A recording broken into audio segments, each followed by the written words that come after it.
Short సర్క్యూట్తో ఇల్లు దగ్ధమైన ఘటన భూపాలపల్లి మండలం గొల్లబుద్దారంలో చోటు చేసుకుంది. స్థానికుల సమాచారం మేరకు గొల్లబుద్దారం గ్రామానికి చెందిన లోకరవేణి నవనీత భర్త కొద్ది సంవత్సరాల క్రితం మరణించడంతో నవనీత కూలి పని చేసుకుంటూ ముగ్గురు పిల్లలను చదివించుకుంటూ జీవనం సాగిస్తుంది. ఈ క్రమంలో షార్ట్ సర్క్యూట్ సంభవించడంతో ఇంట్లోని నిత్యావసర సరుకులు, అదేవిధంగా నూతన ఇంటి కోసం తెచ్చిన కర్ర, దర్వాజా కిటికీలు, 1,50,000 రూపాయలు, బీరువాలోని ఆభరణాలు, నగదు అగ్నికి కాలి బూడిదైనట్లు బాధిత కుటుంబ సభ్యులు ఆవేదన వ్యక్తం చేశారు.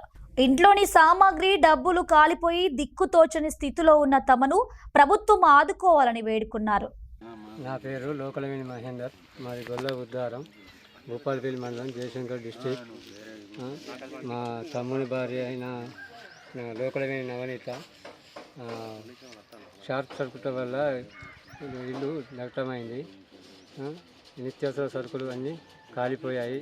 ఇందిరమ్మ ఇంటి కోసం తెచ్చుకున్న కర్ర, గిర్ర, డబ్బులు, 1,50,000 డబ్బులు కూడా కాలిపోయినాయి.